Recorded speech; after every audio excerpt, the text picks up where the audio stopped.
اعوذ باللہ من الشیطان الرجیم بسم اللہ الرحمن الرحیم مثلهم کمثل الذی استوقد نارا فلما اضاءت ما حوله ذهب بنورهم وترکهم فی ظلمات لا یبصرون۔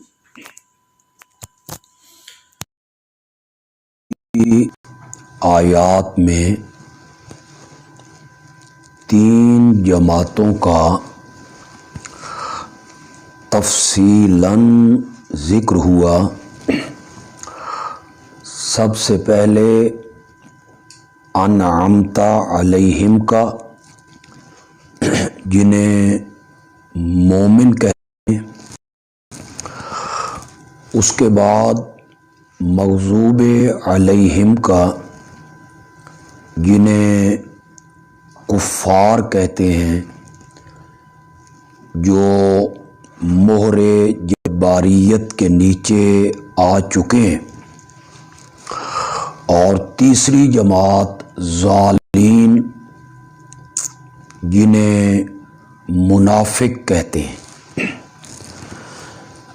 اب یہاں اللہ دو جماعتوں کے لیے مثالیں پیش کرنا چاہتے ہیں۔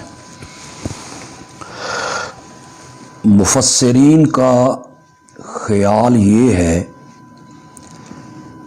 کہ یہ دونوں مثالیں جو ہیں یہ منافقین کے لیے ہیں۔ مثلہم کمثل الذی استوقد نارا، یہ بھی منافقین کی مثال ہے، اور او کصیب من السماء، یہ بھی منافقین کی مثال ہے۔ پہلے ان آیتوں کا ترجمہ کر لیتے ہیں، پھر مولانا حسین علی رحمۃ اللہ علیہ کا کہنا کیا ہے وہ آپ کے سامنے ذکر کر دوں گا۔ مثلہم، مثال ان کی، مثل اس شخص کے ہے جس نے جلائی آگ۔ فلما اضاءت ما حولہ، پھر جب اس آگ نے روشن کر دیا اپنے ارد گرد کو، ذہب اللہ بنورہم، تو اللہ ان کے نور کو لے گیا، یعنی چھین لیا۔ وَتَرَكَهُمْ فِي ظُلُمَاتٍ، اور چھوڑ دیا ان کو اندھیروں میں، لا یبصرون، کچھ نہیں دیکھتے، صم، بہرے ہیں، بکم، گونگے ہیں، عمیٌ، اندھے ہیں، فہم لا یرجعون، پس وہ نہیں لوٹیں گے ہدایت کی طرف۔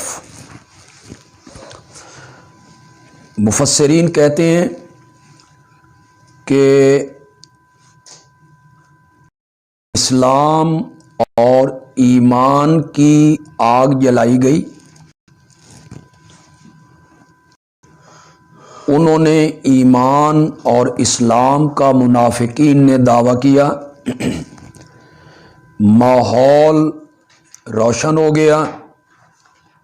ماحول روشن ہونے سے مراد یہ ہے ان کو دنیاوی فوائد ملنے لگے، جان محفوظ ہو گئی، مال غنیمت ملنے لگا۔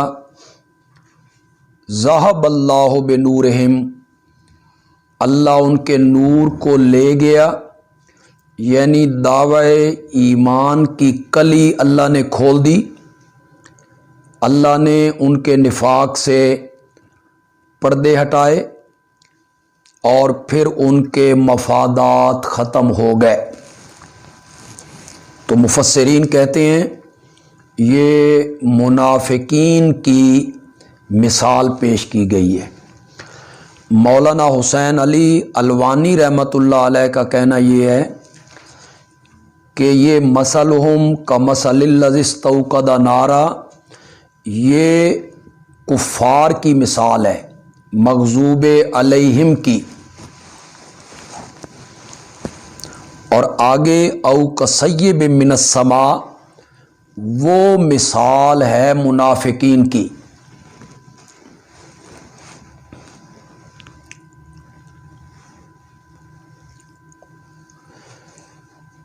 مولانا حسین علی رحمۃ اللہ علیہ کی اس تفسیر کی دلیل یہ ہے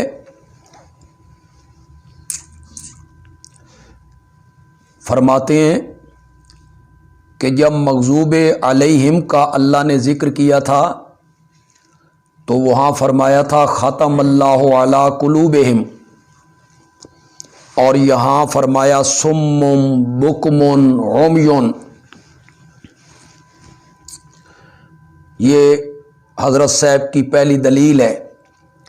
دوسری دلیل ان کی یہ ہے کہ جب مغضوب علیہم کا ذکر کیا تھا تو وہاں فرمایا تھا لا یؤمنون، کہ وہ ایمان نہیں لائیں گے، اور یہاں فرمایا لا یرجعون،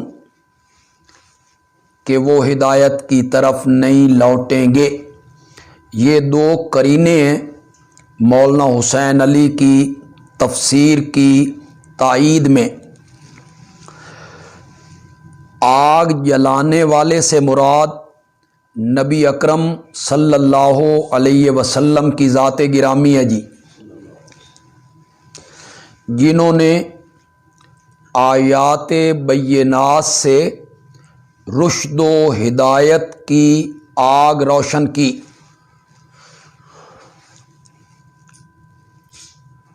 فلما اضاءت ما حولہ سے مراد ہے ارد گرد کے لوگ، آس پاس کے لوگ، مکے سے باہر کے لوگ، وہ بھی آنے لگے، ایمان قبول کرنے لگے۔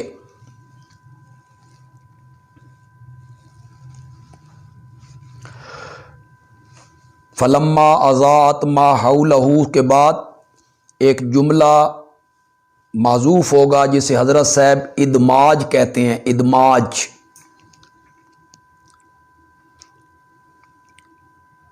وَعِندَهُ رِجَالٌ آخَرُونَ،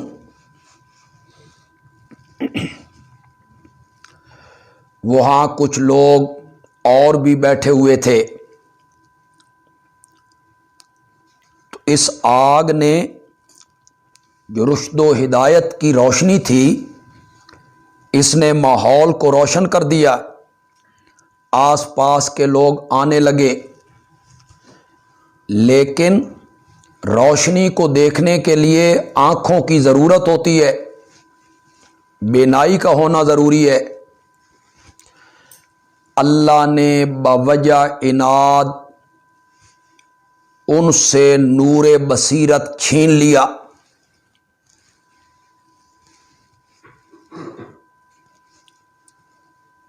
اور ان پر مہریں لگا دیں۔ تو یہ مثال ہو گئی کفار کی۔ او کصیب من السماء، یہ مثال ہے منافقین کی۔ عام مفسرین اسے ایک ہی مثال بناتے ہیں جی، ان اللہ علی کل شیء قدیر تک، اور مولانا حسین علی رحمۃ اللہ علیہ فرماتے ہیں کہ نہیں، یہ دو مثالیں ہیں۔ او کصیب من السماء منافقین کی پہلی مثال ہے، اور یکاد البرق یخطف ابصارہم منافقین کے لیے دوسری مثال ہے۔ فرق وہ یہ کرتے ہیں کہ کچھ منافق ایسے تھے جو آپ کی محفل میں زیادہ نہیں آتے تھے، آپ کی بات نہیں سنتے تھے، اور کچھ منافق ایسے تھے جو آپ کی محفل میں آتے، قرآن سنتے اور ان پر اس وقت کچھ اثر ہوتا، اس قرآن کا دلائل کا کچھ اثر ہوتا، تو باہر نکل کے ان کی کیفیت پھر کیا ہو جاتی تھی۔ اس لیے دو مثالیں ہیں، ایک وہ منافق جو آپ کی محفل میں آتے کم ہیں، توجہ سے سنتے ہی نہیں، اور ایک وہ منافق جو آتے ہیں آپ کی بات سنتے ہیں، محفل میں ان کی کیفیت بدل جاتی ہے اور باہر نکل کے ان کی کیفیت اور ہو جاتی ہے۔ او کا سیب من السماء، سیبن سے پہلے اصحاب محذوف ہوگا جی، اے مثلہم کا اصحاب سیبن،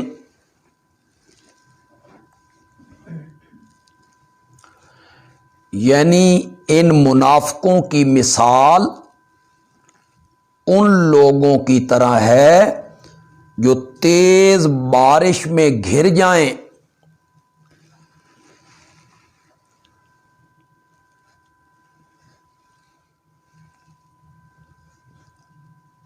یا جیسے تیز بارش آسمان سے، فی ظلمات، اس میں اندھیرے ہیں، ورعد، گرج ہے، وبرق، بجلی ہے، بادل گرج رہے ہیں، بجلی چمک رہی، بادلوں کا اندھیرا ہے، یجعلون اصابعہم فی آذانہم، وہ ڈالتے ہیں اپنی انگلیاں اپنے کانوں میں، من الصواعق، کڑک کی وجہ سے، حذر الموت، مارے ڈر موت کے،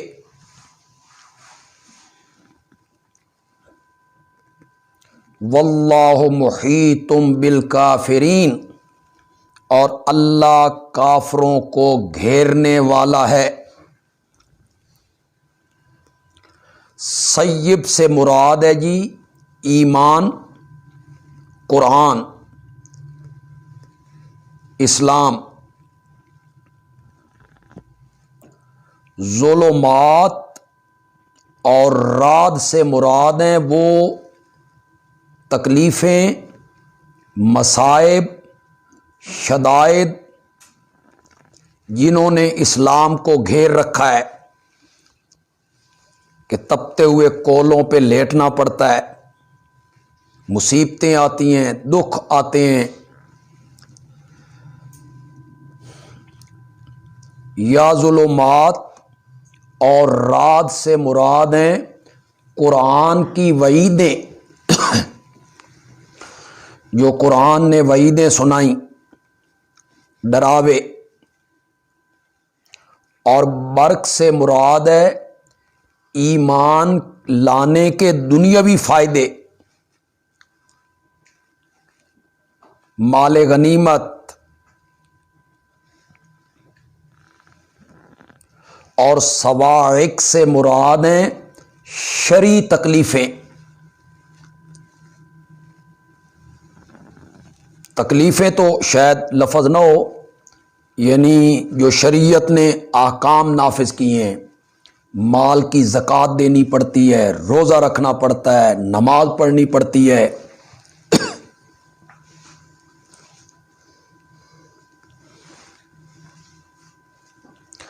جس طرح بارش کے برستے وقت اندھیرا پھیل جاتا ہے، بادل کی خوفناک آواز، گرج، اس سے دل دہلنے لگتے ہیں، اسی طرح اسلام کا مینہ برستے ہی عداوتیں، دشمنیاں، تکلیفیں، سازشیں، ایک ہنگامہ برپا ہو جاتا ہے، مصائب کے بادل گرجنے لگتے ہیں۔ جو خالص مومن ہوتے ہیں وہ اندھیروں سے ڈرتے نہیں، اور اس گرج سے بجلی سے خوف زدہ نہیں ہوتے، مگر جو منافق ہوتے ہیں وہ ان اندھیروں کو دیکھ کر مشکلات ان کو سامنے پا کر ان کے دل ڈوبنے لگتے ہیں۔ تو یہ پہلی مثال ہے منافقوں کی جو آپ کی محفل میں کام آتے ہیں اور قرآن سننا ہی نہیں چاہتے۔ دوسری مثال ان منافقین کی جو آتے ہیں، سنتے ہیں، کچھ اثر ہوتا ہے اس وقت ان پر، اس کی مثال دی، یکاد البرق، قریب ہے کہ بجلی، یخطف ابصارہم،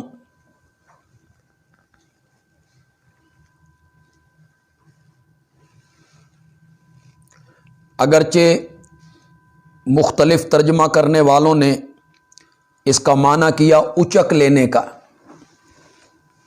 لیکن یہاں اچک لینے کا معنی نہیں ہے، خیرہ کر دینا، حیران کر دینا۔ یہ اتنی تیز روشنی ہے اسلام کی کہ آنکھیں چندھیا گئی ہیں۔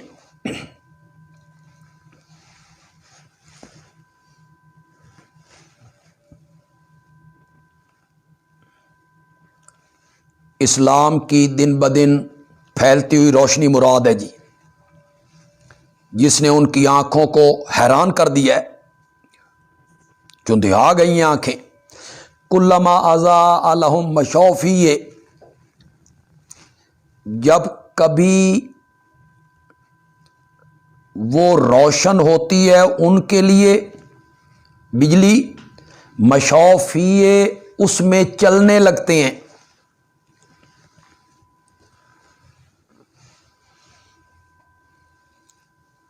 دو معنی ہو سکتے ہیں، جب کبھی روشن ہوتی ہے ان کے لیے تو اس میں چلنے لگتے ہیں، یعنی جب مال غنیمت ملتا ہے تو پھر ساتھ دینا شروع کر دیتے ہیں،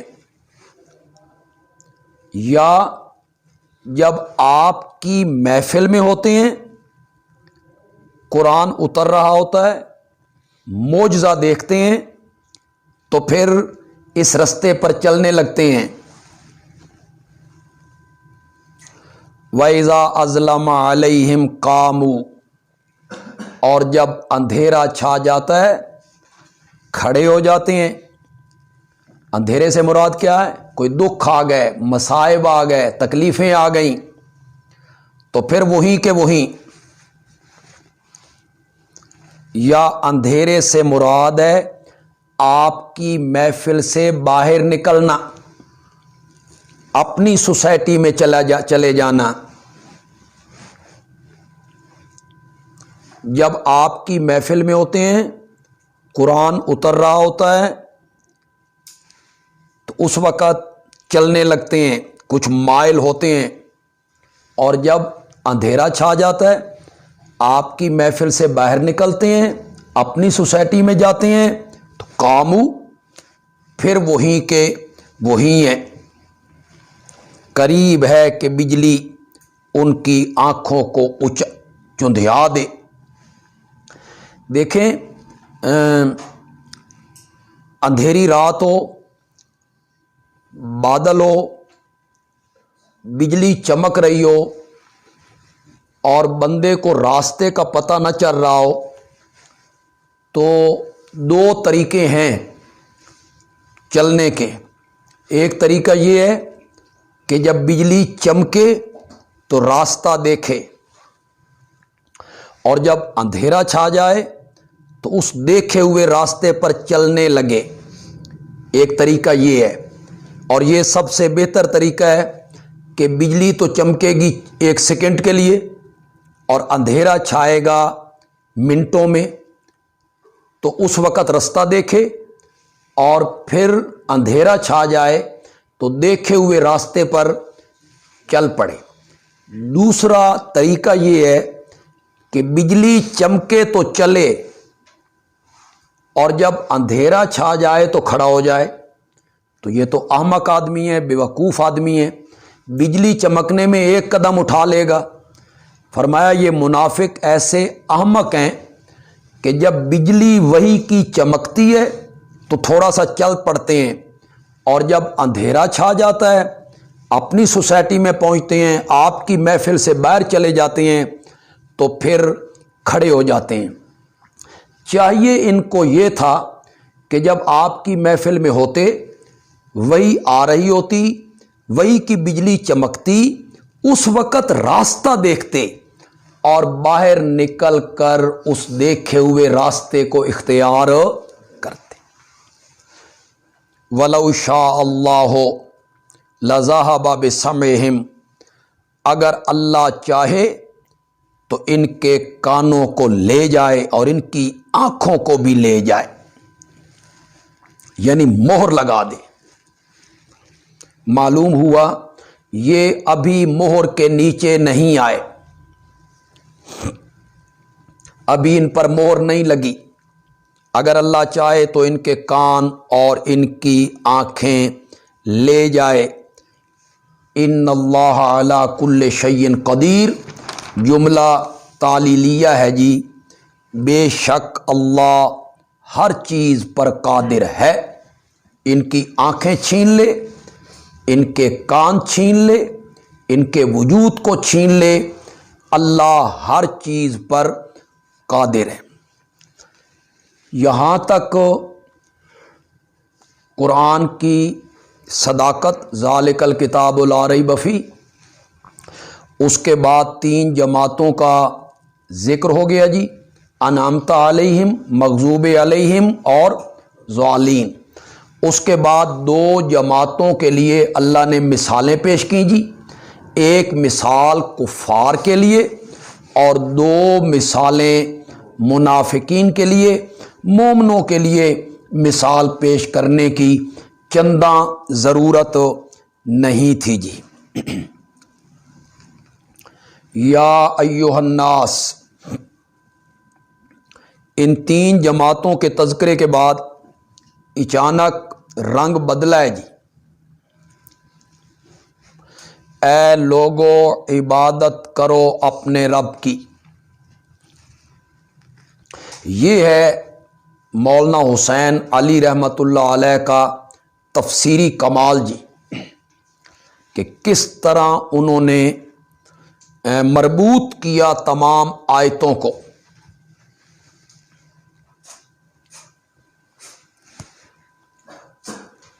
وہ فرماتے ہیں اب اللہ صورت کا دعویٰ پیش کر رہے ہیں جی، دعوی صورت،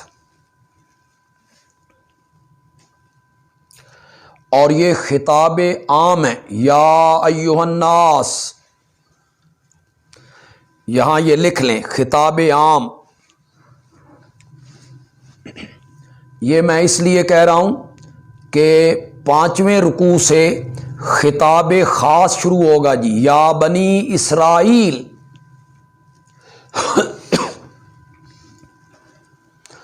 تو یہ خطاب عام ہے اور دعوی صورت ہے، صورت کا دعوی ہے جی۔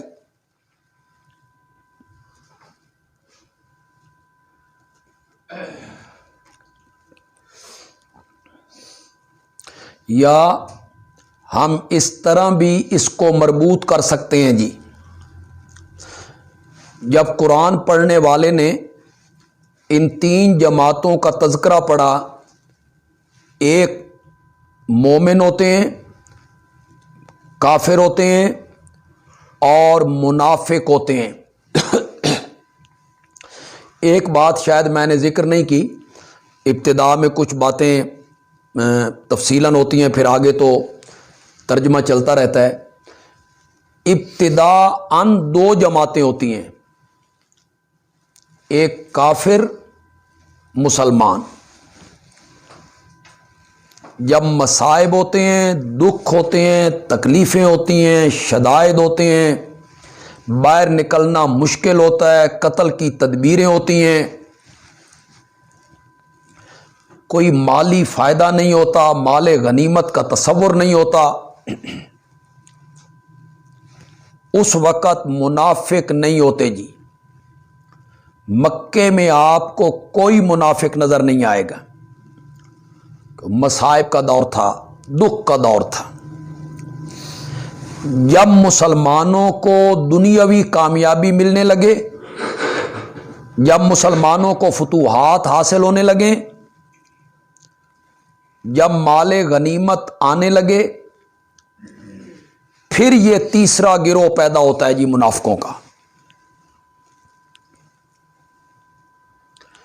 تو تین گروہوں کا ذکر کیا جی، مومن، کفار، منافق۔ قرآن پڑھنے والے کے ذہن میں ایک بات آئی، یہ تین جماعتیں کیوں بنتی ہیں؟ ایک ماننے والے، دوسرے انکار کرنے والے، اور تیسرے بین بین رہنے والے، نہ ادھر نہ ادھر۔ کس نقطے پہ جھگڑا ہوتا ہے؟ یہاں آ کر یہ تین جماعتیں معرض وجود میں آتی ہیں، ابتداً دو، پھر مومنوں کو تقویت ملے تو تیسری جماعت۔ اللہ نے آیت نمبر 21 میں فرمایا، آؤ تمہیں وہ مسئلہ بتاؤں جس مسئلے کو بیان کرنے سے تین جماعتیں معرض وجود میں آتی ہیں، ایک ماننے والے، دوسرے انکار کرنے والے، اور تیسرے بین بین رہنے والے۔ اب اللہ اس مسئلے کو ذکر کرنے لگے ہیں جی۔ اے لوگو عبادت کرو اپنے رب کی، الذی خلقکم، یہ پہلی عقلی دلیل ہے جی۔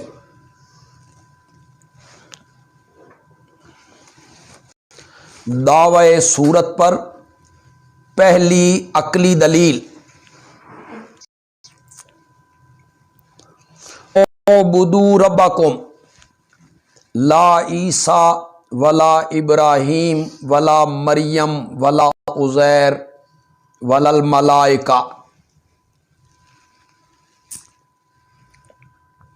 عبادت اپنے رب کی کرو، حضرت ابراہیم، حضرت عیسیٰ، مائی مریم، حضرت عزیر، فرشتے، جنات، کوئی بھی عبادت کے لائق نہیں۔ کیوں؟ دلیل کیا ہے؟ فرمایا الذی خلقکم، جس نے تمہیں پیدا کیا۔ یہ تخلیق ہے، عدم سے وجود میں لانا۔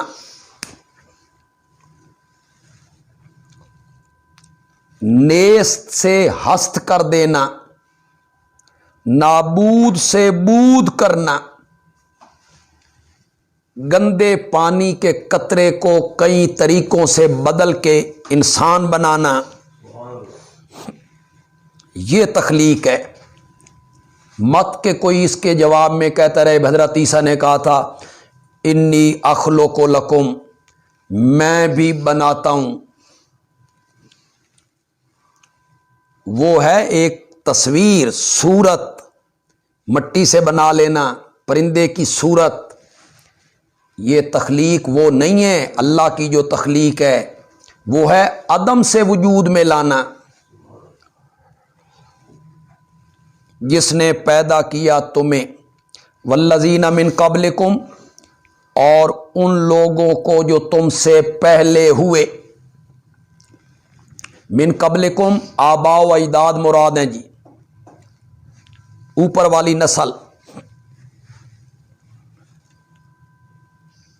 مولانا حسین علی رحمۃ اللہ علیہ نے بہت خوبصورت مفہوم بیان کیا جی۔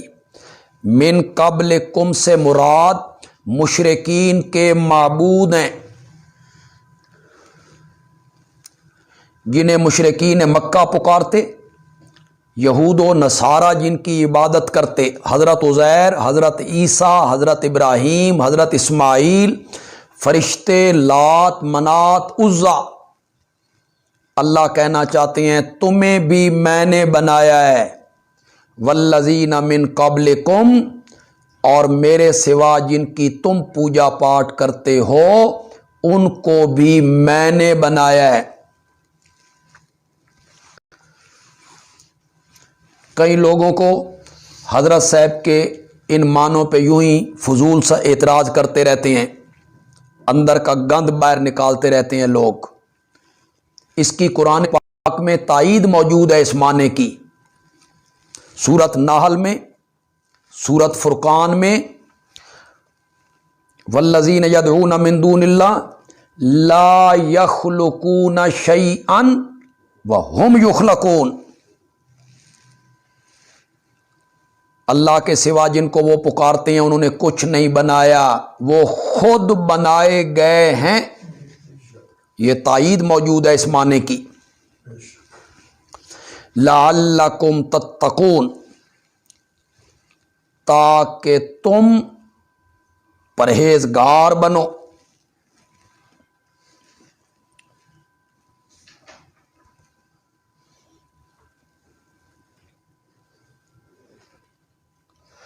الذی جعل لکم الارض فراشا، عبادت اپنے رب کی کرو جس نے تمہارے لیے زمین کو بچھونا بنایا، والسماء بناء، اور آسمان کو چھت بنایا، وانزل من السماء ماء، اور اس نے اتارا آسمان سے پانی۔ ہر چیز جو بندے کے سر کے اوپر ہو اسے سما کہتے ہیں عربی میں، چھت کو بھی سما کہہ دیتے ہیں، پھر بادلوں پر اطلاق ہو گیا۔ اور اس نے اتارا آسمان سے پانی، فاخرج به من الثمرات رزقا لکم، پھر اس نے نکالے اس پانی کے ذریعے پھلوں سے روزی تمہارے لیے۔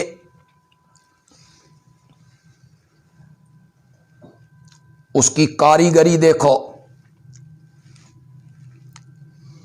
ایک ہی زمین ہے، ایک ہی طرح کا پانی لگ رہا ہے، اور اس میں مختلف قسم کے درخت اگ رہے ہیں، کوئی میٹھا ہے، کوئی کھٹا ہے، کوئی پھیکا ہے، کسی کا رنگ سرخ ہے، کسی کا سیاہ ہے، کسی کا سفید ہے۔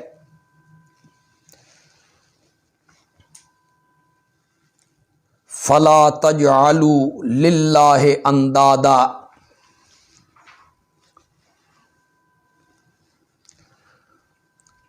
اذا کان الامر کذالک،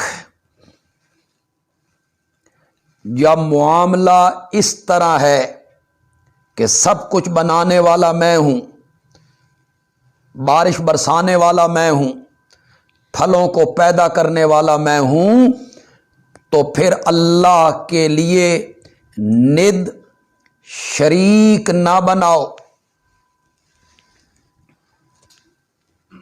نتیجہ نکالا جی، یہ کیوں کہا جی؟ اس لیے کہا کہ پیچھے کہا گیا تھا اعبدوا ربکم، عبادت کرو اپنے رب کی، تو مشرکین بھی تو عبادت اللہ کی کرتے تھے، تو پھر یہ حکم اعبدوا ربکم کا کیوں دیا گیا؟ مشرکین بھی تو عبادت کرتے ہیں اللہ کی، حج بھی کرتے تھے، عمرہ بھی کرتے تھے، طواف بھی کرتے تھے، تو فرمایا وہ اس کے ساتھ غیر اللہ کی بھی عبادت کرتے تھے، اور اللہ کو خالص عبادت مقصود ہے۔ فاعبد اللہ مخلصا،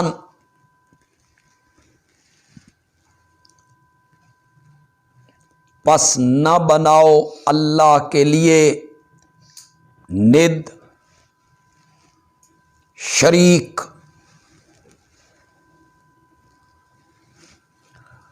یحبونہم کحب اللہ، اس کو آگے ذکر کریں گے۔ اللہ نے فرمایا انہوں نے اللہ کے شریک بنائے، ند بنائے، یحبونہم کحب اللہ، وہ ان سے اسی طرح کی محبت کرتے ہیں جس طرح کی محبت اللہ سے کرنی چاہیے، یعنی اللہ کی صفتیں ان میں مانتے ہیں۔ وَأَنْتُمْ تَعْلَمُونَ، اور تم جانتے ہو۔ کیا جانتے ہو؟ کہ پیدا کرنے والا اللہ ہے، یہ تم جانتے ہو۔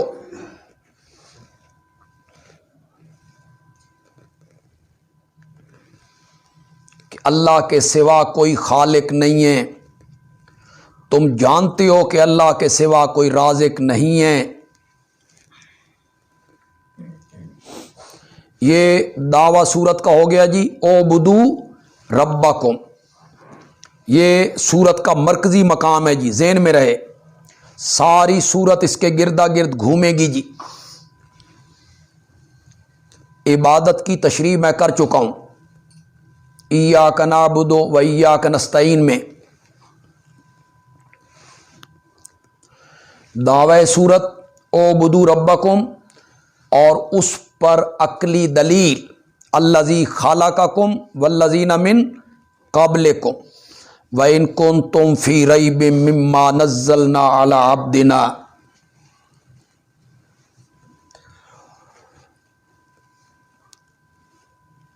دعوی سورت پر ہونے والے اعتراض کا جواب۔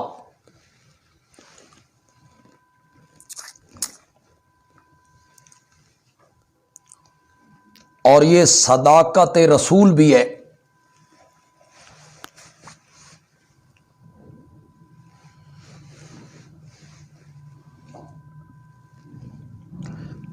اعتراض یہ تھا کہ یہ دعویٰ اور یہ قرآن محمد خود بناتا ہے صلی اللہ علیہ وسلم، یہ اللہ کا کلام نہیں ہے، منزل من اللہ نہیں ہے۔ یہ ان کا سوال تھا جی، اعتراض تھا۔ تمہارا دعویٰ اعبدوا ربکم اور تمہارا کہنا فلا تجعلوا للہ اندادا، یہ اللہ کا حکم نہیں ہے، خود بناتا ہے۔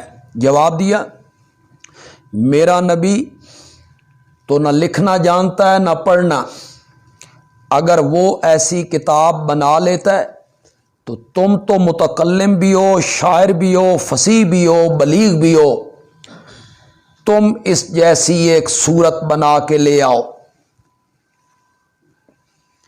اور اگر ہو تم شک میں اس چیز کے اندر جو ہم نے اتاری اپنے بندے پر، فَأْتُوا بِسُورَةٍ مِّن مِّثْلِهِ، پس لے آؤ ایک سورت من مثلہ، اس جیسی۔ مفسرین کہتے ہیں فصاحت و بلاغت مراد ہے۔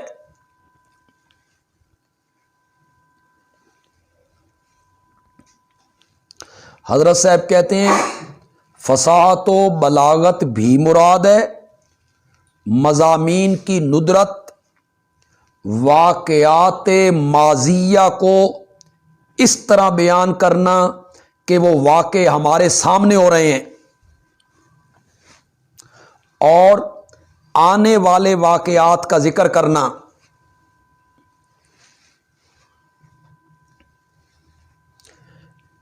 دلائل، براہین،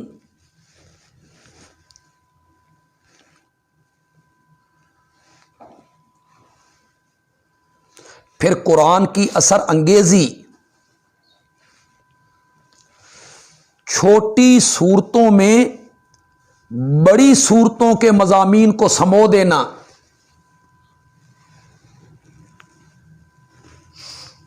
سورت کوثر میں پورے قرآن کا خلاصہ بیان کر دیا۔ ان سب چیزوں میں چیلنج ہے۔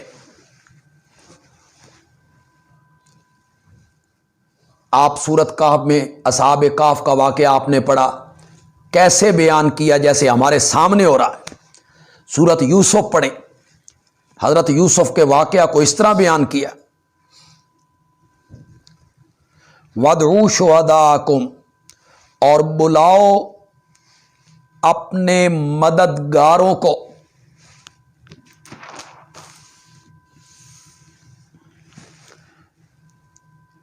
شہداء سے مراد مشرکین کے معبود ہیں جی، جن کی تم عبادت کرتے ہو، انہیں بھی بلاؤ اپنے مددگاروں کو جو اللہ کے سوا تم نے بنا رکھے ہیں، اگر ہو تم سچے اس دعوے میں کہ محمد خود بناتا ہے صلی اللہ علیہ وسلم.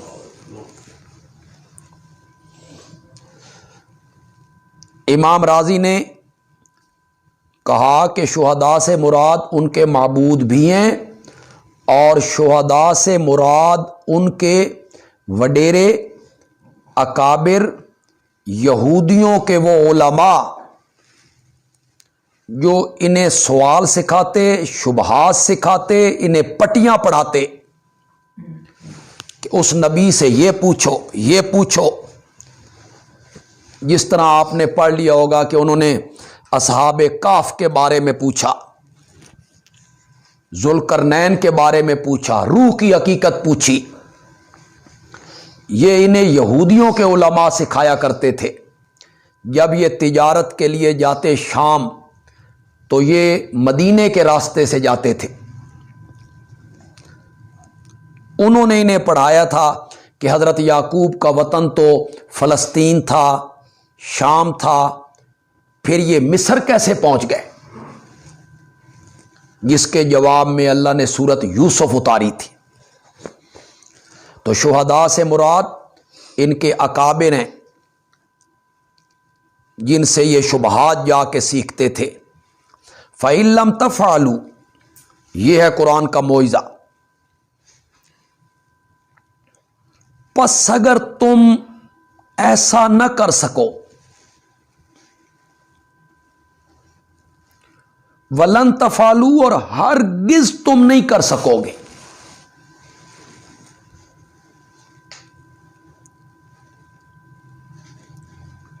اس کی جزا معذوف ہے جی. فَآمِنُوا، تو پھر ایمان لے آؤ.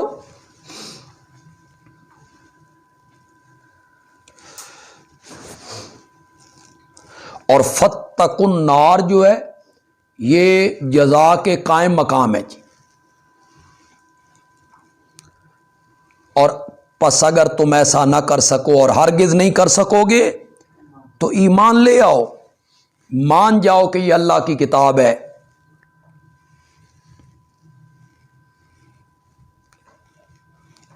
ورنہ ڈرو اس آگ سے جس کا ایندھن بنیں گے لوگ اور پتھر. پتھر کا ایندھن دوزخ کی آگ میں شدت کے لیے، دوزخ کی آگ میں شدت پیدا کرنے کے لیے. بعض مفسرین نے لکھا، ابن کثیر نے ذکر کیا، حجارت الاسنام، جن بتوں کی، پتھر کے بتوں کی یہ عبادت کرتے تھے، انہیں ڈالا جائے گا تاکہ مشرکین کو حسرت و ندامت ہو.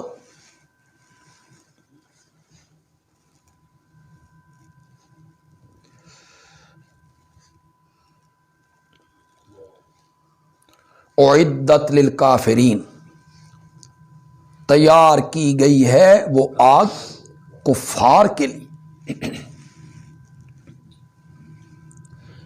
اسے تخویف اخرویہ کہیں گے جی، ڈراوا. وَبَشِّرِ الَّذِينَ آمَنُوا وَعَمِلُوا الصَّالِحَاتِ. امام راضی نے فرمایا اللہ کا یہ انداز ہے قرآن میں کہ جب ایک تخویف کی آیت کو ذکر کرتے ہیں تو ساتھ اللہ مومنوں کے لیے خوشخبری کو ذکر کرتے ہیں۔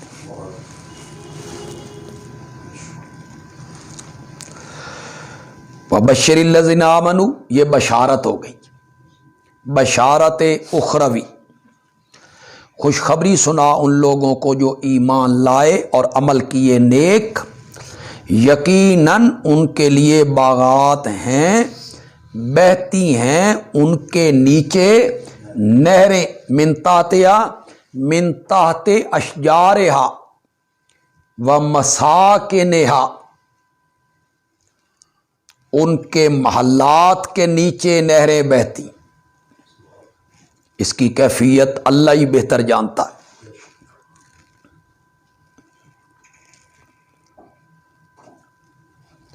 کلما رزقوا منہا، جب کبھی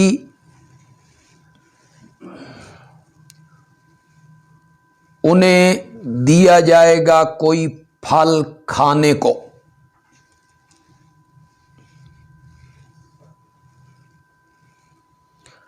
قالو، تو وہ کہیں گے ھذا الذی رزقنا من قبل، یہ تو وہی ہے جو ہمیں ملا تھا اس سے پہلے، یعنی فی الدنیا،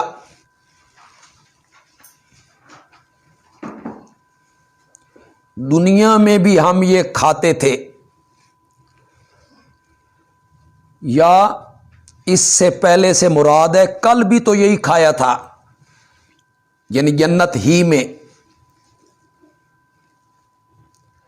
وَأُتُوا بِهِ مُتَشَابِهًا، اور ان کو دیا جائے گا ملتا جلتا، فی الالوان، رنگ میں، حجم میں، وجود میں، ملتا جلتا، لیکن مختلفاً فی الطعام، مختلفاً فی الطعوم، ذائقہ، ذائقے میں مختلف ہوگا، ہر دفعہ اس پھل کا ذائقہ الگ ہوگا۔ وَلَهُمْ فِيهَا أَزْوَاجٌ مُطَهَّرَةٌ، اور ان کے لیے ہیں وہاں بیویاں پاکیزہ، مطہرۃ من الغائط والبول والحیض والنفاس وکل قذر، پاخانہ، پیشاب، حیض، نفاس، ہر گندگی، ظاہری گندگی، ظاہری، مطہرۃ عن مساوی الاخلاق، باطنی پاکیزگی مراد ہے، اخلاق کی کوئی گندگی ان میں نہیں ہوگی، دونوں طرح سے پاکیزہ ہوں گی، ظاہراً بھی باطناً بھی۔ وَهُمْ فِيهَا خَالِدُونَ، خالدون اے دائمون، لا يموتون فیہا ولا یخرجون، یہ سب سے بڑی نعمت ہے جی۔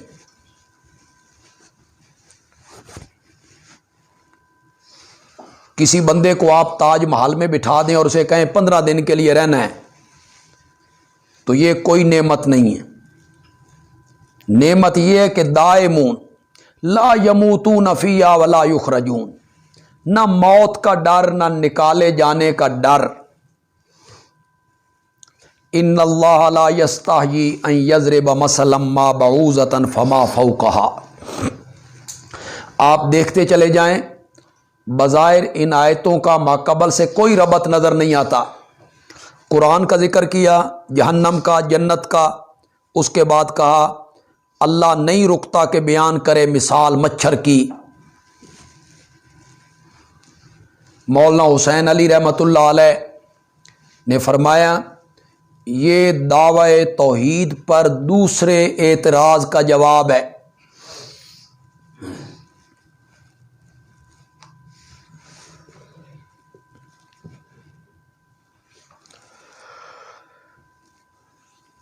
کہ جو دعویٰ تم نے پیش کیا ہے، او بدو ربکم، جس قرآن میں یہ دعویٰ ہے یہ قرآن اللہ کی کتاب نہیں ہو سکتی. کیوں؟ اس میں مکھیوں کا ذکر، مکڑی کا ذکر، مچھروں کا، اتنا بڑا اللہ اور اس طرح کی مثالیں دیتا ہے. یہ جب آیت اتری ضرب مثل فاستمعوا لہ، جس میں کہا لن یخلقوا ذبابا ولو اجتمعوا لہ،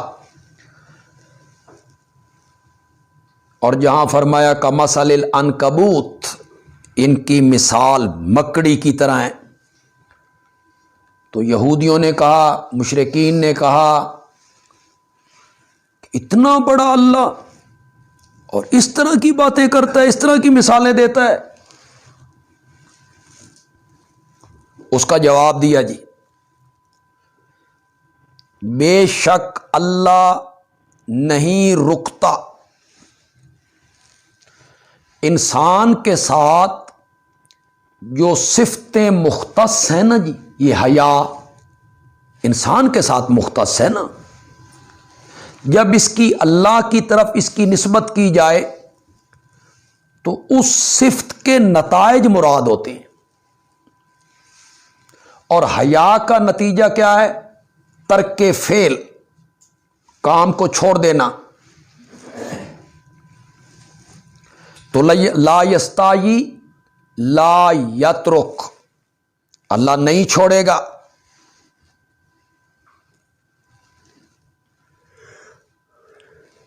اس طرح کی مثال بیان کرنے سے اللہ نہیں رکے گا.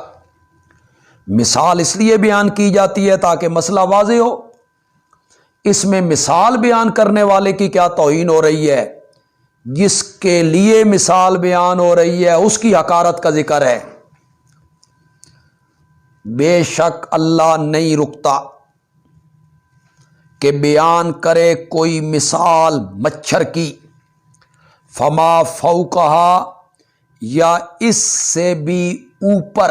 اوپر حقارت میں مچھر سے بھی کوئی حقیر چیز ہوتی نا، ہم اسے بھی بیان کرتے ہیں.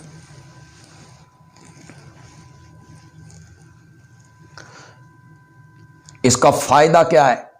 فَأَمَّا الَّذِينَ آمَنُوا، پس جو ایمان والے لوگ ہیں، فَيَعْلَمُونَ، وہ جانتے ہیں، أَنَّهُ الْحَقُّ مِن رَبِّهِمْ، کہ بے شک وہ مثال حق ہے، درست ہے، ٹھیک ہے ان کے رب کی طرف سے.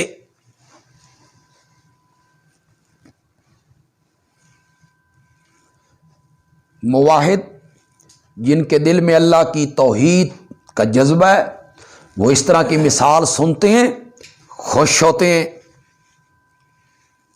وَأَمَّا الَّذِينَ كَفَرُوا، اور جو کافر ہیں، فَيَقُولُونَ، وہ کہتے ہیں ماذا اراد اللہ بہذا مثلا، کیا غرض ہے اللہ کی اس مثال کے بیان کرنے سے؟ کیا ارادہ کیا اللہ نے؟ اتنی چھوٹی سی مثال، اتنی حقیر سی بات. یضل بہ کثیرا، گمراہ کرتا ہے اس مثال کے ذریعے بہتوں کو، ویہدی بہ کثیرا، اور ہدایت دیتا ہے اس مثال کے ذریعے بہتوں کو.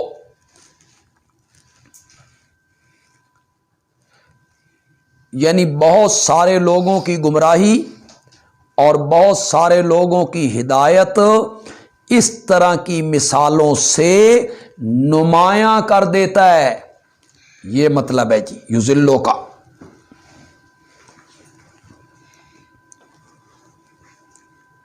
یہدی بھی کثیرن، جو مواعد ہوتے ہیں ان کا مزید شرح صدر ہو جاتا ہے، اطمینان قلب ہو جاتا ہے، ربط قلب اس کا درجہ انہیں مل جاتا ہے. اس طرح کی مثالیں وہ سنتے ہیں. وما یضل بہ الا الفاسقین، اور نہیں گمراہ کرتا اس طرح کی مثال سے مگر نافرمانوں کو۔ فسق کا درجہ کامل مراد ہے جی، کفر۔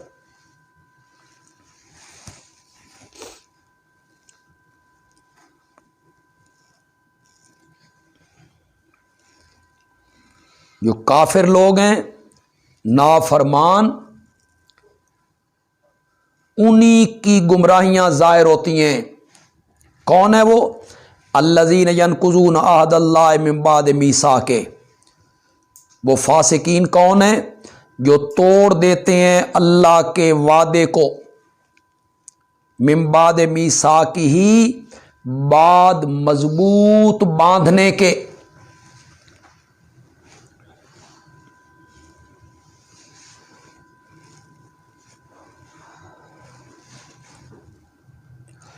الستو بربکم والا عہد مراد ہے جی۔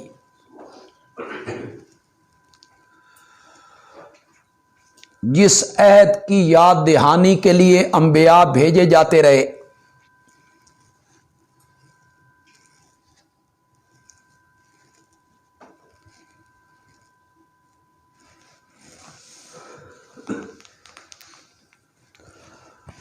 کچھ لوگوں نے کہا وَإِذَا أَخَذَ اللَّهُ مِيثَاقَ النَّبِيِّينَ لَمَا آتَيْتُكُم مِّن كِتَابٍ وَحِكْمَةٍ ثُمَّ جَاءَكُمْ رَسُولٌ، وہ عہد مراد ہے۔ وَيَقْطَعُونَ مَا أَمَرَ اللَّهُ بِهِ أَن يُوصَلَ، اور توڑ دیتے ہیں اس چیز کو کہ حکم دیا اللہ نے اس کے جوڑنے کا، یعنی صلہ رحمی۔ اللہ نے صلہ رحمی کا حکم دیا تو وہ بجائے صلہ رحمی کرنے کے قطع رحمی کرتے ہیں۔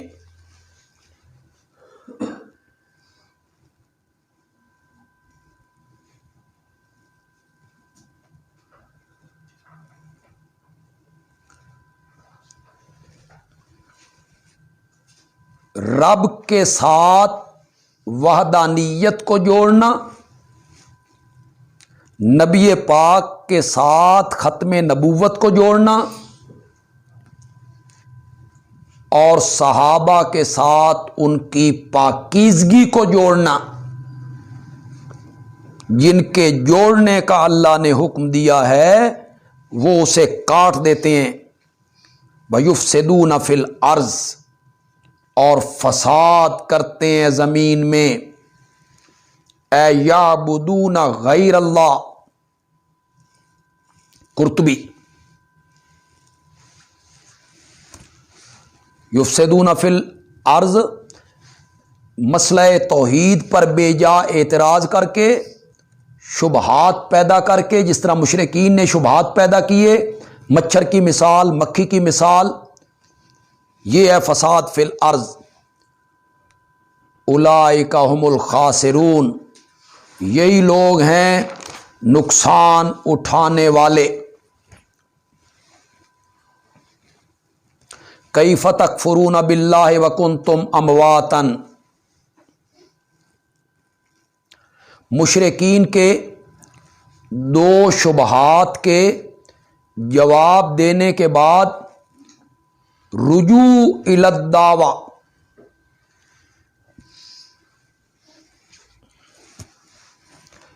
پھر اصل دعوی توحید کی طرف رجوع ہے جی۔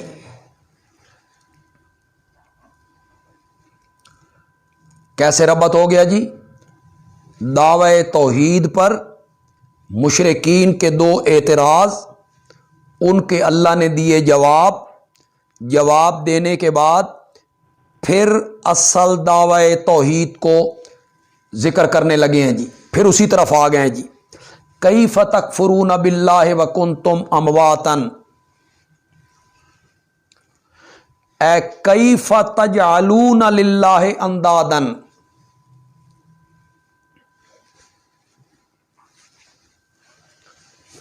کیفا استفہام تعجب کے لیے یا انکار کے لیے،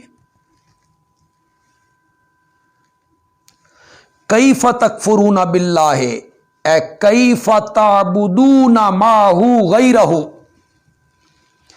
کس طرح تم کفر کرتے ہو اللہ کے ساتھ، یعنی کس طرح تم اللہ کے شریک بناتے ہو۔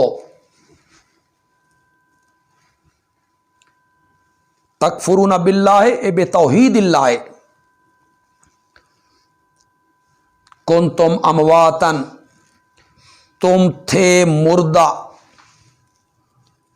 فاحیاکم پھر اس نے تمہیں زندہ کیا، ثم یمیتکم پھر تمہیں مارے گا، ثم یحییکم پھر تمہیں زندہ کرے گا، ثم الیہ ترجعون پھر اسی کی طرف تم لوٹائے جاؤ گے بروز قیامت۔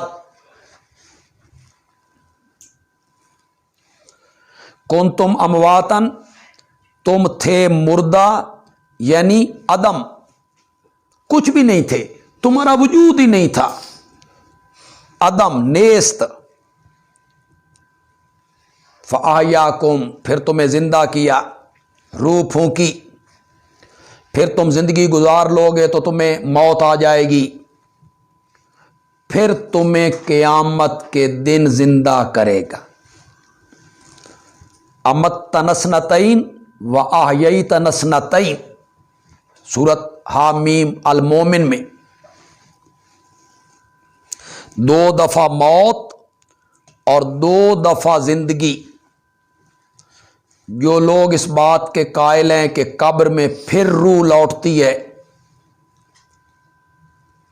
اور اس قبر میں، اسی دنیا والی قبر میں پھر وہ زندہ ہوتے ہیں، تو وہ 3 زندگیوں کے قائل ہوئے، جبکہ قرآن 2 زندگیوں کی بات کرتا ہے۔ یہ روح جو انسانی جسم سے نکال لی جاتی ہے جسے موت کہتے ہیں، اس کے بعد اس روح کا دوبارہ جسم میں لوٹنا قیامت سے پہلے ممکن نہیں۔ وَإِذَا النُّفُوسُ زُوِّجَتْ فَيُمْسِكُ الَّتِي قَضَىٰ عَلَيْهَا الْمَوْتَ هُوَ الَّذِي خَلَقَ لَكُم مَّا فِي الْأَرْضِ جَمِيعًا، دعوے کے ساتھ تعلق ہے جی، اسی کو ذکر کر رہے ہیں۔ موت، زندگی دینے والا، محیی ممیت میں ہوں، وہی ہے جس نے پیدا کیا تمہارے لیے جو کچھ زمین میں ہے، جمیعاً سب کا سب، لکم تمہارے نفع کے لیے،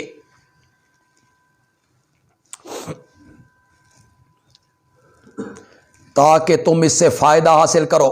یہ سورج، چاند، ستارے، جانور، زمین، آسمان، سمندر، پانی، بادل، بارش، سب تمہارے نفع کے لیے ہیں۔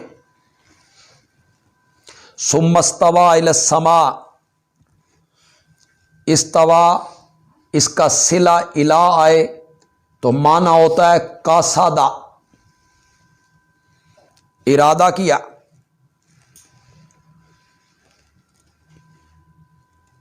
متوجہ ہوا۔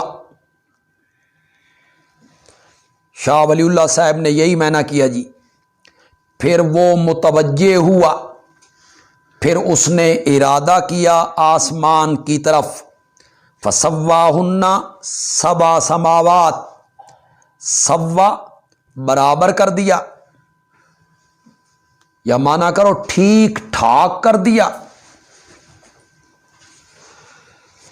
برابر کر دیا ان کو 7 آسمان۔ وَهُوَ بِكُلِّ شَيْءٍ عَلِيمٌ، اور وہی ہے ہر چیز کو جاننے والا،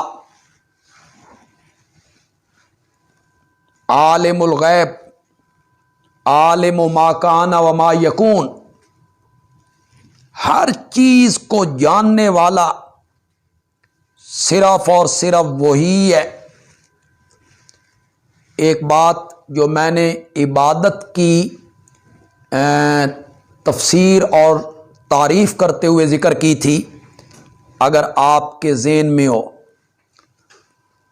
کہ دو نظریوں کے ساتھ کوئی تعظیم کرنا اس تعظیم کو عبادت بناتا ہے، جس ہستی کے لیے یہ تعظیم کر رہا ہوں وہ مختار کل ہے، اور جس ہستی کے لیے یہ تعظیم کر رہا ہوں وہ عالم الغیب ہے۔ اللہ نے قرآن میں جہاں جہاں اپنی معبودیت کا ذکر کیا، یہ سارے حضرات جتنے حضرات ہمارے اس کلاس میں جہاں جہاں سے بھی شریک ہیں وہ اس کو نوٹ کریں، اللہ نے اپنے معبود ہونے کو اور اپنے الہ ہونے کو جہاں بھی قرآن میں ذکر کیا، اکثر جگہوں پہ اللہ نے اپنی دو صفتوں کا ذکر کیا۔ پہلی صفت مالک، مختار، خالق، رازق میں ہوں۔ دوسری صفت عالم الغیب بھی میں ہوں۔ یہ دونوں صفتیں اللہ ذکر کرتے ہیں۔ آپ نے یہاں محسوس کیا اعبدوا ربکم سے شروع ہو جائیے، سب سے پہلے اللہ نے اپنی ایک صفت کا ذکر کیا، خالق میں ہوں، رازق میں ہوں، محیی میں ہوں، ممیت میں ہوں، آسمان و زمین کا بنانے والا میں ہوں، یہ ذکر کیا، مختار کل میں ہوں۔ اور آخر میں آ کے اللہ نے اپنی دوسری صفت کو ذکر کیا، وَهُوَ بِكُلِّ شَيْءٍ عَلِيمٌ، کہ ہر چیز کو جاننے والا بھی میں ہوں۔ اس کو ہمارے حضرت نیلوی صاحب رحمۃ اللہ علیہ بڑے آسان لفظوں میں بیان کرتے تھے، ہما کن ہمادان، ہما کن ہمادان، ہما کن سب کچھ کرنے والا، ہمادان سب کچھ جاننے والا۔ ہما کن بھی اللہ ہے اور ہمادان بھی، چونکہ یہ دو صفتیں اللہ کی ہیں، ہما کن بھی ہمادان بھی، لہذا ہمارے دعوے کو تسلیم کرو اعبدوا رب، کہ عبادت صرف رب کی ہوگی، کہ ہما کن بھی وہی ہے اور ہمادان بھی وہی ہے۔ وَإِذْ قَالَ رَبُّكَ لِلْمَلَائِكَةِ إِنِّي جَاعِلٌ فِي الْأَرْضِ خلیفہ، اگر عام طور پہ آپ پڑھیں، اس کا ترجمہ آپ پڑھنے لگ جائیں تو بڑا عجیب سا محسوس ہوگا کہ یہ کیسی کلام ہے جس میں کوئی ربط نہیں ہے۔ دیکھیں، کوئی آدمی ایسی کلام کرے جس میں ربط نہ ہو، جوڑ نہ ہو، بے جوڑ کلام ہو، تو کوئی آدمی بھی اس کی کلام کو سننے کے لیے تیار نہیں ہوتا، چہ جائے کہ شہنشاہ کا کلام ہو اور اس میں جوڑ نہ ہو۔ یہ ہے مولانا حسین علی کا کمال رحمت اللہ علیہ۔ اب آپ پیچھے ترجمہ پڑھتے ہیں، زمین میں جو کچھ ہے سب کچھ اللہ نے تمہارے لیے بنایا، پھر آسمانوں کی طرف متوجہ ہوا، انہیں 7 آسمان برابر ٹھیک ٹھاک کر دیا، ہر چیز کو جاننے والا بھی وہی ہے، اور جب تیرے رب نے فرشتوں سے کہا میں خلیفہ بنانے والا، تو یہ بڑی عجیب سی بات ہے۔ تو مولانا حسین علی اللہ ان کی قبر کو منور فرمائے۔ لوگ جو کچھ کہتے رہیں، لوگوں کو پتہ نہیں ہے، وہ اس گہرائی تک پہنچے نہیں ہیں۔ مولانا حسین علی رحمۃ اللہ علیہ نے اس کو حل کیا، سنیے گا ذرا۔ فرماتے ہیں سورت کا دعویٰ یہ ہے عبادت اپنے رب کی کرو، اس کی دلیل یہ ہے ہما کن بھی اللہ ہے، ہمادان بھی اللہ ہے، سب کچھ کرنے والا بھی اللہ ہے، سب کچھ جاننے والا بھی اللہ ہے، اس لیے عبادت کس کی کرو؟ اللہ کے سوا کسی کی عبادت نہ کرو۔ جب سے اس دنیا میں شرک ہونا شروع ہوا ہے اس وقت سے لے کے آج تک زیادہ تر 3 مخلوقوں کی عبادت کی گئی ہے۔ جانوروں کی بھی عبادت ہوئی، پانی کی بھی ہوئی، سورج کی بھی ہوئی، لیکن زیادہ تر جو عبادت ہوئی ہے وہ 3 مخلوقوں کی ہوئی ہے۔ یا فرشتوں کی ہوئی ہے، آپ سورۃ سبا میں پڑھیں گے، یا جنات کی ہوئی ہے، سورت آراف میں آپ پڑھیں گے، یا انسانوں میں سے انبیاء کی اور اولیاء کی ہوئی۔ یہ تین مخلوق جو ہے نا، تین مخلوقیں، فرشتے، جنات، انسان، زیادہ تر عبادت اس دنیا میں ان کی ہوئی ہے۔ اب اللہ ان تینوں مخلوقوں کا ذکر کرنا چاہتے ہیں، فرشتوں کا بھی، جنات کا بھی، انسانوں کے بابا آدم کا بھی۔ اللہ یہ بتانا چاہتے ہیں فرشتے عالم الغیب نہیں، لہذا وہ عبادت کے لائق نہیں، آدم بھی عالم الغیب نہیں، ورنہ اس درخت کے قریب نہ جاتے، شیطان کے وسوسے کا شکار نہ ہوتے، تو وہ عالم الغیب نہیں، لہذا وہ بھی عبادت کے لائق نہیں۔ رہ گئے جنات، تو جنات کا جو بڑا تھا وہ میرا نافرمان تھا، وہ میرے سامنے کھڑا ہو گیا تھا، اس نے میرا حکم نہیں مانا تھا، تو جو میرا دشمن ہے اس کو معبود بناتے ہو۔ ساتھ اللہ یہ کہیں گے چلو اس کو چھوڑو کہ میرے ساتھ جو کچھ اس نے کیا سو کیا، تمہارے ساتھ کیا کیا، تمہارے بابا کے ساتھ اس نے کیا کیا؟ اس نے کہا تھا میں اس کی اولاد کو گمراہ کر دوں گا، میں نے سیدھے راستے پر چلنے، تو اپنے دشمنوں کو معبود بنا رہے ہو۔ تو اللہ اب تین مخلوق کا ذکر کریں گے، فرشتوں کا، جنات کا، اور انسانوں میں سے ان کے بابا آدم کا۔ مقصد کیا ہوگا؟ یہ تینوں مخلوقیں عبادت کے لائق نہیں، تو پھر ہمارے دعوے کو تسلیم کرو، اعبدو ربکم۔ وَإِذْ قَالَ رَبُّكَ لِلْمَلَائِكَةِ، پہلی مخلوق جی فرشتے۔ وَإِذْ قَالَ رَبُّكَ لِلْمَلَائِكَةِ إِنِّي جَاعِلٌ فِي الْأَرْضِ خلیفہ، اس ظرفیت کے لیے ہوتا ہے جی، اور اس کے بعد والا جملہ اس کا مضاف الیہ بنتا ہے جی۔ ظرف ہونے کی وجہ سے اس کا متعلق ہونا ضروری ہے جی، تو مفسرین نے اس کا متعلق نکالا اذکرو یا اذکر، یاد کر، یاد کر جب کہا تیرے رب نے۔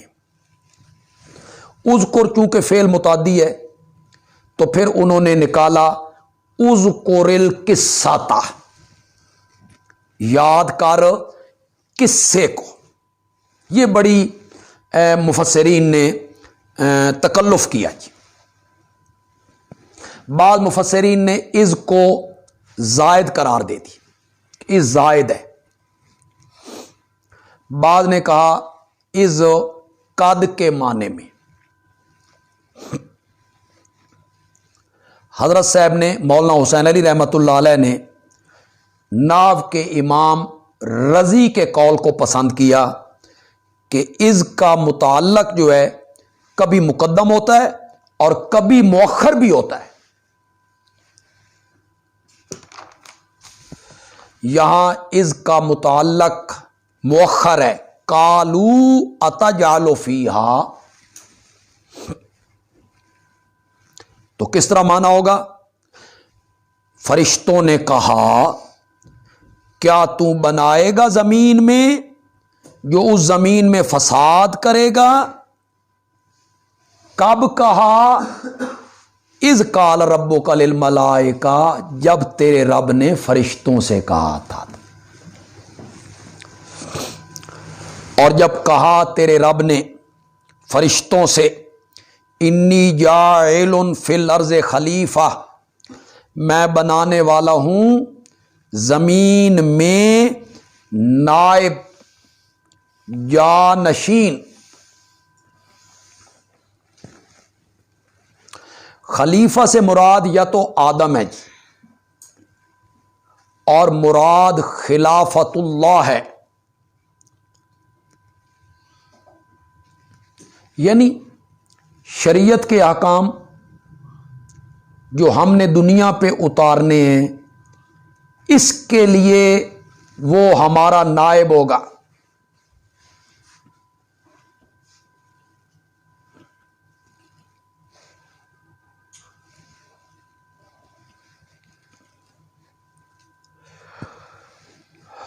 یا خلیفہ سے مطلق انسان مراد ہے جی، ایسی مخلوق جو ایک دوسرے کا نائب بنیں گے۔ باپ مر گیا تو اس کی جگہ پہ بیٹا آ گیا، وہ گیا تو اس کی جگہ اس کا بیٹا آ گیا۔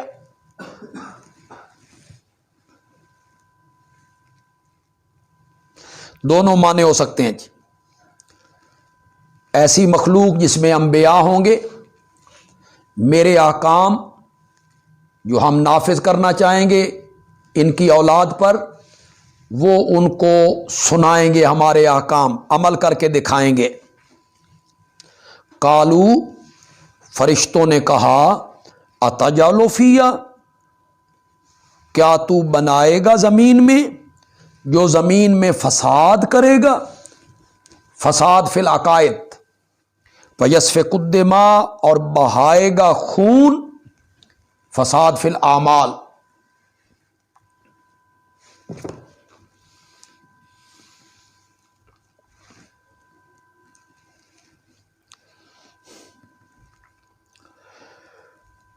ہم سے پہلے جنات یہاں آباد تھے، اور جنات کی شرارتیں اور خباثتیں عام تھیں۔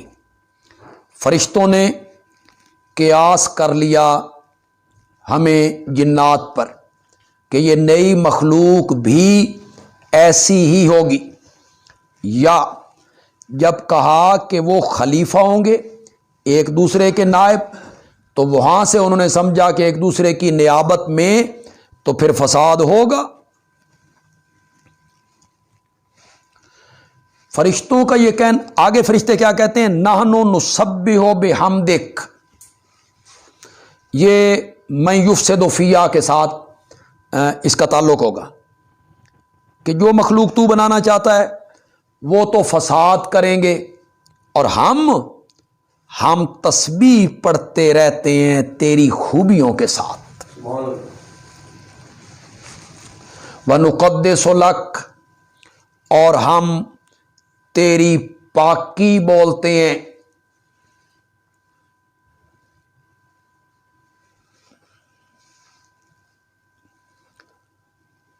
تجھے یاد کرتے ہیں، تیرے فرما بردار ہیں۔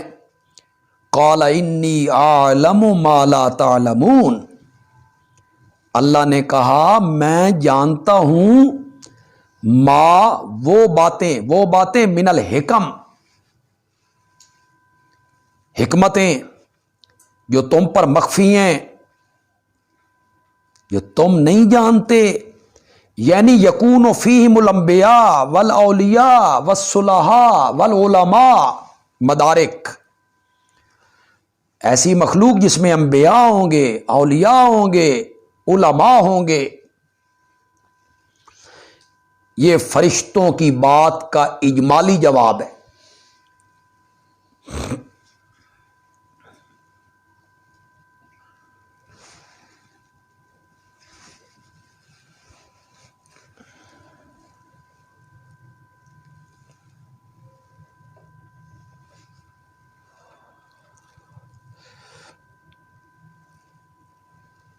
یہ جو فرشتوں نے کہا اتجعل فیہا من یفسد فیہا ویسفک الدماء، یہ حسد کی وجہ سے یا اعتراض کے طور پہ نہیں کہا جی، بلکہ حقیقت و حکمت معلوم کرنے کی غرض سے تھا کہ ان کی حقیقت حکمت معلوم ہو کہ نئی مخلوق کے پیدا کرنے میں غرض کیا ہے۔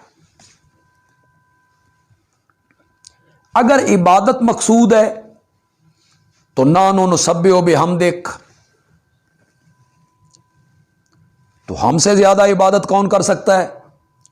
پھر ہم سے وہ خطرات بھی نہیں جو نئی مخلوق سے ہوں گے، ہم تو تیرے فرما بردار ہیں، دیکھے بھالے ہوئے ہیں۔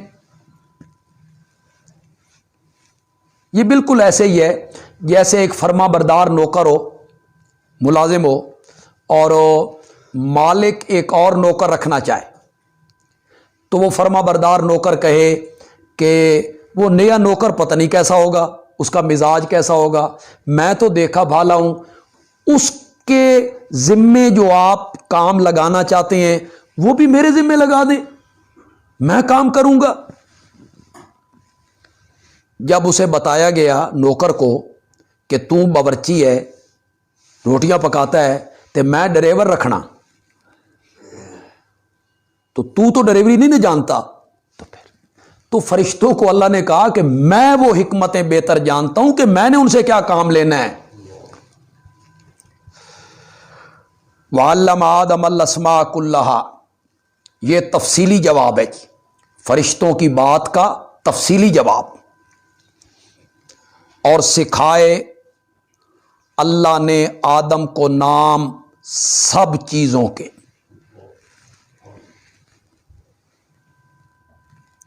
سکھانے سے مراد ہے فطرت میں رکھنا۔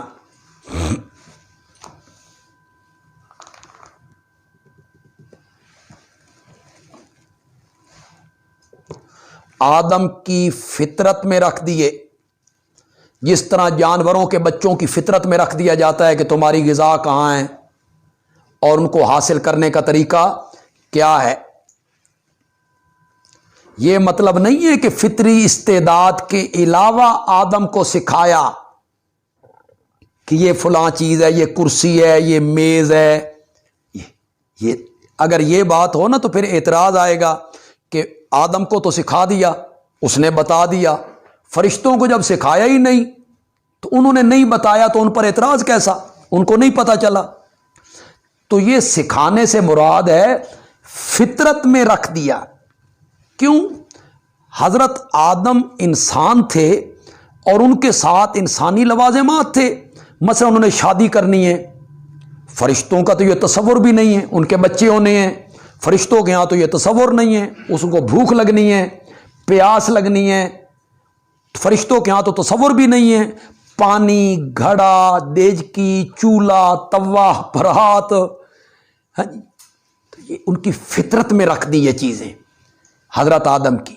سکھا دیے آدم کو نام سب چیزوں کے، پھر پیش کیا ان کو فرشتوں پر، بتاؤ بھائی، انبئونی باسماء ہؤلاء، بتاؤ مجھے نام ان چیزوں کے، اگر ہو تم سچے اس بات میں کہ وہ ڈیوٹی بھی ہمارے ذمہ لگائی جائے، یہ فساد کریں گے، ہم تسبیح پڑھنے والے ہیں، اگر تم اس بات میں سچے ہو تو پھر ان چیزوں کے نام بتاؤ۔ اب فرشتوں کو کیا پتا ہے کہ توا کیا ہوتا ہے اور چولہا کیا ہوتا ہے اور چینک کیا ہوتی ہے اور چائے پینے کی پیالیاں کیا ہوتی ہیں یا ڈونگے کیا ہوتے ہیں، ان کو کیا پتا تھا، ان کی تو یہ فطرت ہی نہیں ہے۔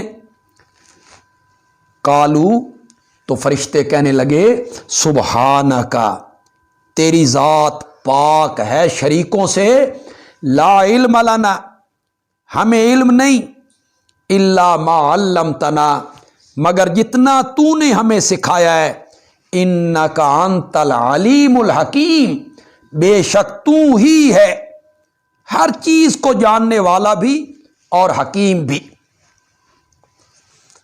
دیکھیں نفی ہو رہی ہے، پہلے اللہ کہہ رہے ہیں انی اعلم ما لا تعلمون، فرشتوں سے نفی ہو رہی ہے، اب فرشتے خود اقرار کر رہے ہیں لا علم لنا، ہمیں علم نہیں ہے، آگے پھر نفی ہوگی جی۔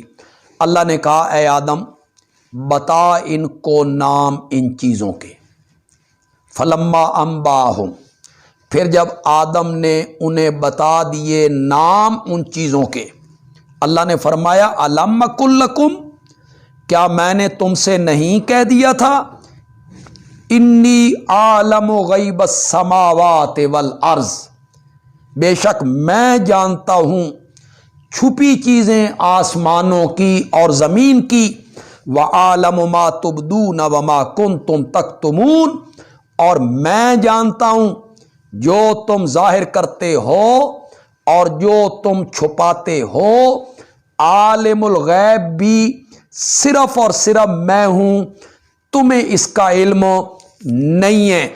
اللہ نے یہاں سے ثابت کیا کہ فرشتے عالم الغیب نہیں، وہ خود اقرار کر رہے ہیں لا علم لنا الا ما علمتنا، اور میں نے ان سے کہا تھا انی اعلم ما لا تعلمون، چونکہ وہ عالم الغیب نہیں لہذا وہ عبادت کے لائق نہیں، تو میرے دعوے کو تسلیم کرو اعبدو ربکم، کہ عبادت اپنے رب کی کرنی۔ یہاں جو کلھا کا لفظ آیا ہے وَعَلَّمَ آدَمَ الْأَسْمَاءَ كُلَّهَا، یہ کل استغراقی نہیں ہے جی، جیسے بعض مبتدعین نے یہاں سے دھوکہ دیا جی کہ یہ کل استغراقی ہے، سب چیزوں کے نام بتا دیے، تو یہاں سے وہ حضرت آدم کا عالم الغیب ہونا ثابت کرتے کل کے لفظ سے۔ حالانکہ علماء نے لکھا کہ کل کبھی بعض کے معنی میں بھی آتا ہے، اور قرآن میں اس کی مثالیں موجود ہیں۔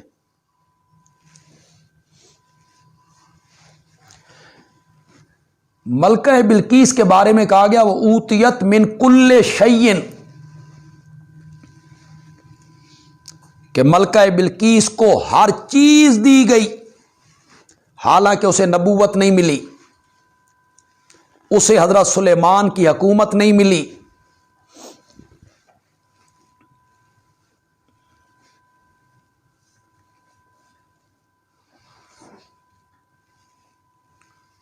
اس طرح آپ جتنے قرآن پاک میں جو اہل علم لوگ ہیں اور ذوق رکھنے والے ہمارے طالب علم ہیں یا طالبات ہیں، قرآن پاک میں جہاں جہاں کل کا لفظ بعض کے معنی میں آئے گا، کئی جگہیں آئیں گی لفظ کل ہوگا لیکن اس سے ہر چیز مراد نہیں ہوگی، اس کو آپ نوٹ کرتے چلے جائیں، جمع کرتے چلے جائیں، آپ کے پاس اس کا بہت سارا ذخیرہ جمع ہو جائے گا۔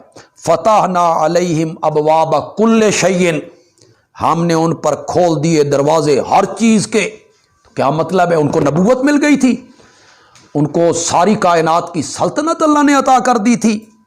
وتفصیلا لکل شیء، ہم نے قرآن میں ہر چیز کو بیان کر دیا ہے۔ تو کہاں ہے قرآن میں نماز کی رکعتیں؟ زکوٰۃ کی تفصیلات کہاں ہیں قرآن میں؟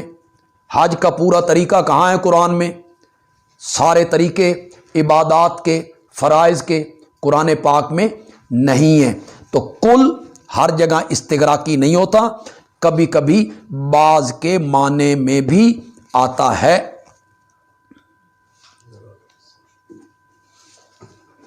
وما علینا الا البلاغ المبین۔